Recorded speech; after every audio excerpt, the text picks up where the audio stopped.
Hello, आप सबों को जय मसीह की। आज फिर परमेश्वर का धन्यवाद करते हैं कि परमेश्वर ने हमें आपसे मिलने का मौका दिया और एक खूबसूरत संदेश के साथ। और ये संदेश आज फिर हमारे जीवन में एक बड़े उत्साह को लेके आता है। हम जानते हैं कि हमारे जीवन में बड़े कष्ट, बड़ी पीड़ाएं हैं, और हम ये भी जानते हैं कि हमारे लिए कोई भी काम बहुत कठिन लगता है, क्योंकि हम सारे कामों को जो उन बंधनों में पड़ते हैं बड़ी कठिनाई से पड़ते हैं, और हमें महसूस होता है कि हम इस काम को नहीं कर पाएंगे। लेकिन परमेश्वर पिता का धन्यवाद हो कि वो फिर भी हमें प्रत्येक दिन कुछ ऐसी नई आशाएं देते हैं जिससे हमारा जीवन उत्साही हो जाता है। आइए हम आज के वचन को पढ़ते हैं। आज का वचन इस प्रकार से लिखा है, रोमियो की पत्री 10वां अध्याय उसके 15 से पढ़ते हैं। इसमें इस प्रकार से लिखा है, और यदि भेजे न जाएं तो कैसे प्रचार करें।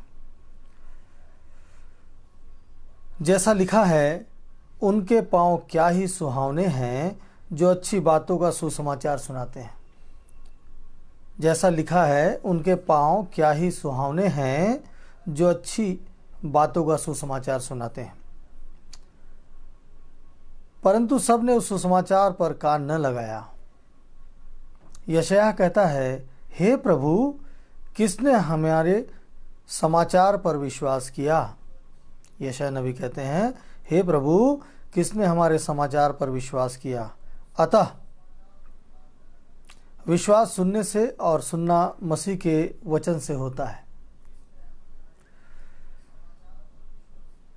विश्वास सुनने से और सुनना मसीह के वचन से होता है। तो आइए हम विश्वास के साथ सुने, क्योंकि यहाँ पे हमने पहले ही पढ़ा है, क्या ही सुहावने हैं जो अच्छी बातों का सुसमाचार सुनाते हैं। जाकर क्या ही सुहावने पांव हैं जो सुसमाचार को सुनाते हैं।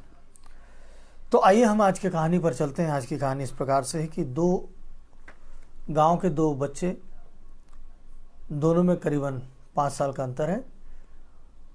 अक्सर हमने देखा है कि गांव में बच्चे अपने जानवरों को लेकर पास के जंगलों की ओर चले जाते हैं और दिन भर अपने जानवरों को चारा खिलाने के बाद वापस शाम को लेके आते हैं। ऐसे ही होता है, 2 बच्चे हैं, एक बड़ा है एक छोटा है। वो अपने कुछ जानवर को लेकर धीरे धीरे पास के जंगल में काफ़ी अंदर तक चले जाते हैं, और वो खेलते कूदते वहाँ चले जाते हैं और धीरे धीरे काफ़ी अंदर हो जाते हैं। और होता ये है कि उस जंगल में एक कुआं होता है, सूख गया होता है कुआं, पुराना कुआं। उस कुएं में एक बड़ा जो बालक था वो गिर गया, और उससे करीबन 5 साल छोटा बालक ऊपर देखता है, मदद के लिए बहुत इधर उधर ढूंढता है, चिल्लाता है, पुकारता है, मगर आसपास कोई नहीं। और ये बालक क्या है, अपने जानवरों को भी छोड़ के नहीं जा सकता, और उसका जो मित्र है, जो उससे बड़ा जरूर है लेकिन वो उसका मित्र है, उसको भी छोड़ के नहीं जा सकता।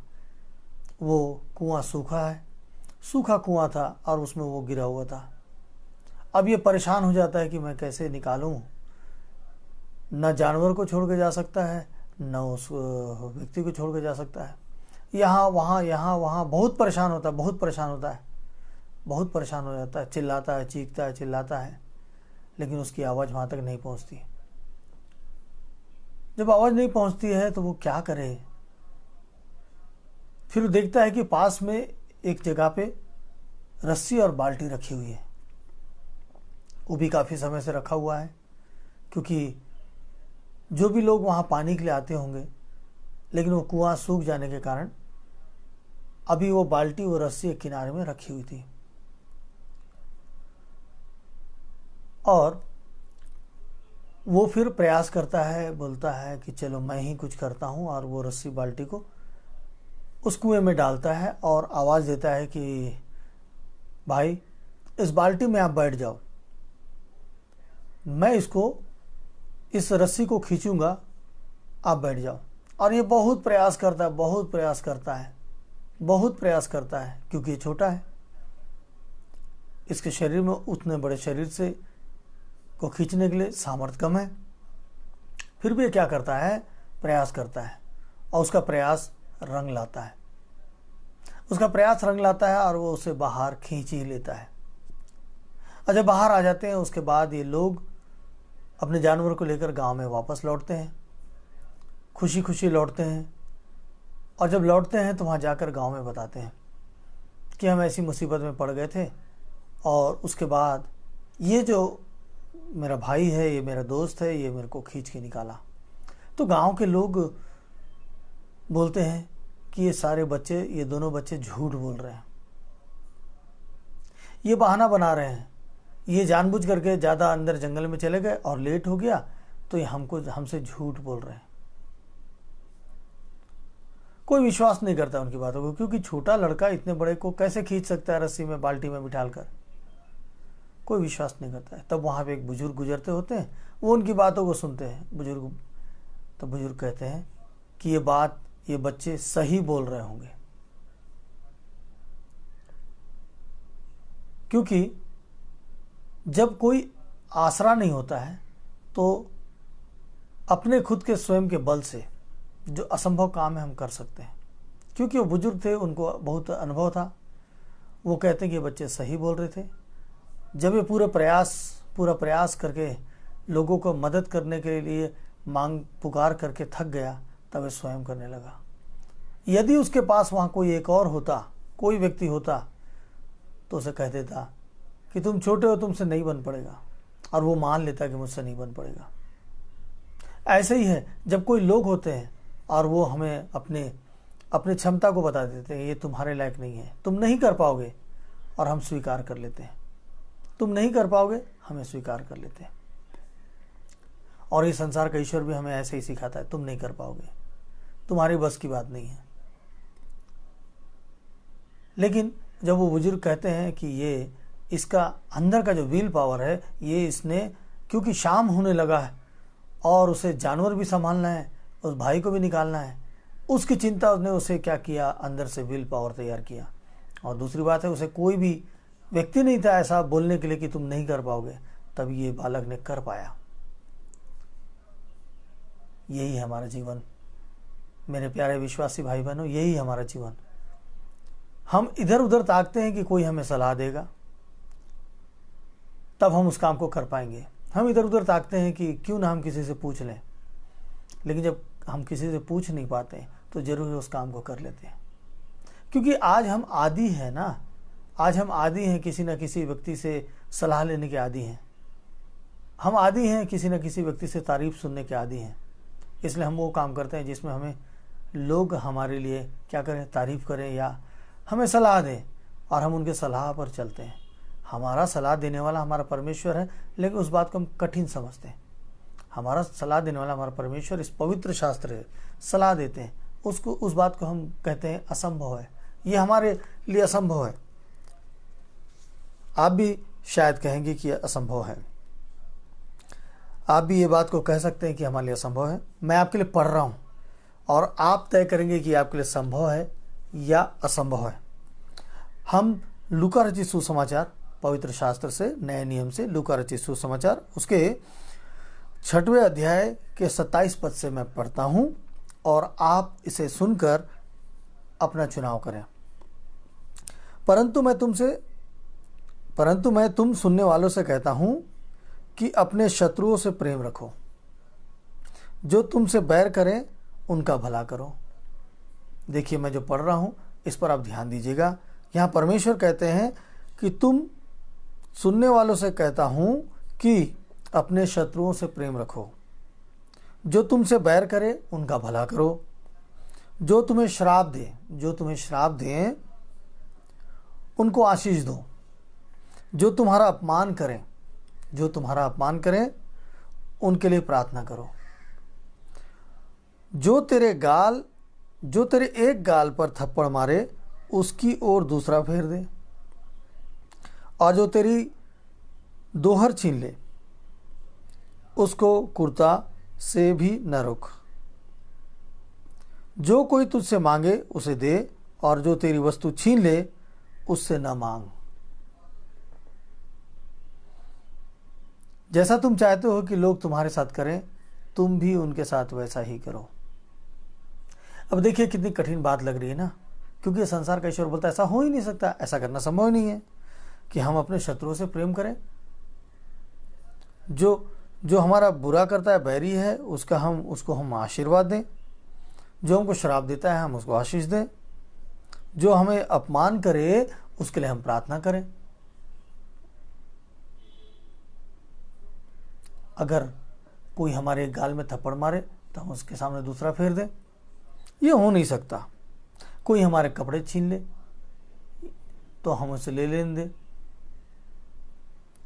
और कोई हमसे कुछ मांगे हम उसको तुरंत दे दें, ये हो नहीं सकता। लेकिन परमेश्वर क्या कहते हैं कि तुम चाहते हो कि लोग तुम्हारे साथ करें जैसा तुम चाहते हो कि लोग तुम्हारे साथ करें, तुम भी उनके साथ वैसा ही करो।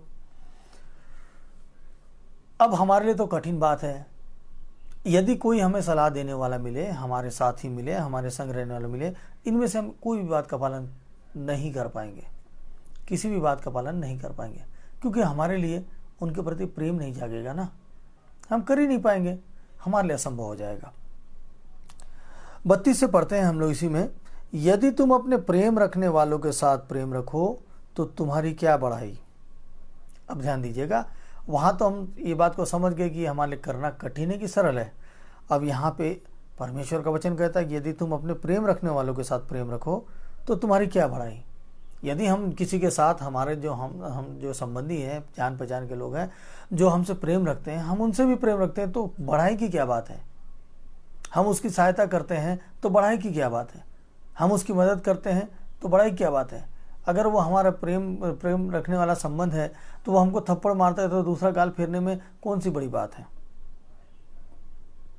यहाँ लिखा है क्योंकि पापी भी अपने प्रेम रखने वालों के साथ प्रेम रखते हैं, क्योंकि पापी भी अपने प्रेम रखने वालों के साथ प्रेम रखते हैं।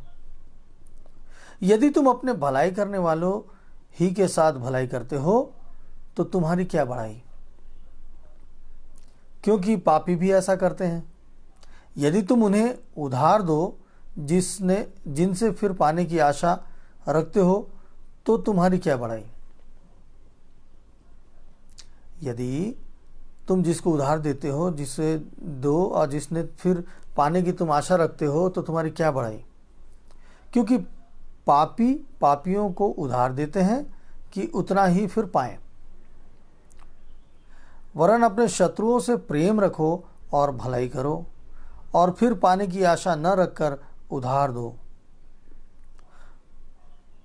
पाने की आशा न रखकर उधार दो और तुम्हारे लिए बड़ा फल होगा। तब परमेश्वर कहते हैं कि तब तुम्हारे लिए क्या होगा, बड़ा फल होगा और तुम परम प्रधान के संतान ठहरोगे। हम यदि परम प्रधान के संतान ठहरना चाहते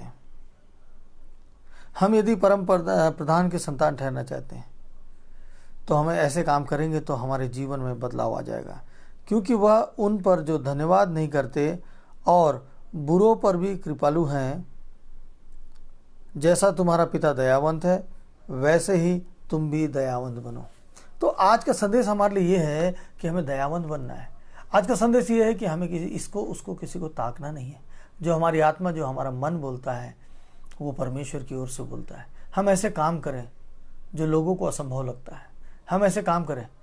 संसार के सारे काम कठिन जरूर हैं, लेकिन हम उसको पा जाते हैं। लेकिन इन कामों को, जो अपने शत्रु से प्रेम रखे, जो अपने शराब देने वाले के लिए प्रार्थना करे, कोई उधार मांगे तो उससे न पाने की आशा से उसे दें कि जब उसके पास होगा तो वो हमें लौटाएगा, ये है प्रेम। लेकिन इसमें सबसे खास बात क्या लिखा है कि हम अपने प्रेम करने वाले के साथ ऐसा कर सकते हैं, हम अपने रिलेशन वाले लोगों के साथ ऐसा कर सकते हैं, हम जिनके साथ उठते बैठते हैं उनके साथ ऐसा कर सकते हैं। लेकिन ऐसे लोगों के साथ कर सकते हैं जिनके साथ हमारा कोई रिलेशनशिप नहीं है, सिर्फ और सिर्फ जान पहचान है। तो ये हमारे जीवन के लिए बहुत बड़ी बात है। यदि हम ऐसा कर पाते हैं तो उस बालक को याद करिए, जब उसके पास कोई सहारा नहीं था तो भी उसने मुसीबत में पड़े अपने दोस्त को निकाल लिया, और निकाल के लाने के बाद भी लोग विश्वास नहीं किए। वैसे ही आप जब ऐसे काम करेंगे तो आप लोगों के बीच में बताएंगे तो कोई विश्वास नहीं करेगा, लेकिन हमारा परमेश्वर फल देने वाला है। उस परमेश्वर से फल पाने की आशा रखें।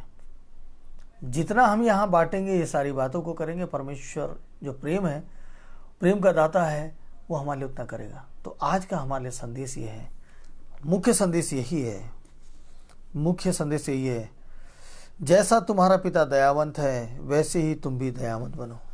जैसा हमारा पिता दयावंत है वैसे ही हमें भी दयावंत बनना है। तो परमेश्वर को धन्यवाद देते हैं कि इस खूबसूरत वचन के साथ परमेश्वर ने आज भी हमें एक काफ़ी अच्छा संदेश दिया है, खूबसूरत और ज्ञान से भरा हुआ संदेश दिया है। हम प्रभु को धन्यवाद देते हैं और आइए प्रार्थना में जाते हैं। सामर्थ्य पिता परमेश्वर, उद्धारकर्ता प्रभु, हमसे प्रेम रखने वाले हमारे पिता, प्रभु आपने पिता परमेश्वर आज ऐसी शिक्षा दी है पिता जिसे हम अपने जीवन में असंभव मानते हैं, असंभव मानते हैं मेरे पिता परमेश्वर, लेकिन आप संभव करने वाले, मेरे पवित्र यीशु आप संभव करने वाले पिता, हमारे जीवन की तकलीफों को पिता हमें लड़ने सिखाने वाले पिता परमेश्वर, क्योंकि हमारी लड़ाई अकेले की है। हमें अकेले स्वयं लड़ना है, हमें स्वयं लड़ना है प्रभु जी, और इस लड़ाई में आप हमारे साथ हैं, क्योंकि हमारे साथ जो लोग हैं जो संसारिकता में हैं वो हमेशा हमें ये बात सिखाएंगे, ये तेरे वश की बात नहीं है, ये तेरे से नहीं हो सकता। लेकिन प्रभु आज जो आपने बताया है इससे हम जान गए हैं कि हम अकेले प्रयास करेंगे तो हर वो असंभव कार्य भी संभव हो जाएगा। और प्रभु हमारा असंभव काम ये है कि हम जो लोग पीड़ित हैं, बीमार हैं प्रभु जी, मृत्यु के बिस्तर में हैं, हम यदि प्रार्थना में लड़ाई करते हैं तो हम सीख जाएंगे। हम यदि प्रार्थना में लड़ाई करते हैं तो हम सीख जाएंगे मेरे प्रभु यीशु मसीह। हम लड़ाई करते हैं तो सीख जाएंगे और जीत जाएंगे मेरे पिता परमेश्वर। हम जीत जाएंगे मेरे प्रभु यीशु मसीह, हम जीत जाएंगे मेरे पिता परमेश्वर। हालेलुया, स्तुति हो पिता परमेश्वर, हम जीत जाएंगे। और प्रभु जी ये शिक्षा जो आज आपने हमें दिया है ये हमारे जीवन के लिए बहुमूल्य शिक्षा है। प्रभु जी आज हम जितनी भी बातों में फंसे उलझे हैं पिता, आज हम उससे बाहर आ रहे हैं पिता परमेश्वर, इसलिए आपको धन्यवाद देते हैं। स्वामी मेरे पिता परमेश्वर, आपने सुना, आपने पूरा किया, इसलिए आपको धन्यवाद देते हैं। आपके पवित्र पवित्र पवित्र मीठे नाम से मांगते हैं, आमीन आमीन आमीन। तो मेरे प्यारे विश्वासी भाई बहनों, आज हमने शिक्षा में पाया है कि दयावंत बनना है और अपनी लड़ाई को स्वयं से लड़ना है। हमें इसको उसको ताकना नहीं है, चाहे हम किसी भी प्रकार के बंधन में क्यों न पड़े हों, हमें परमेश्वर की ओर बढ़ना होगा। तो परमेश्वर आप सबों को आशीष दे, और फिर कल सुबह हम एक नए संदेश के साथ फिर मिलेंगे। आप सबों को जय मसीह की, प्रभु आशीष दे, आमीन।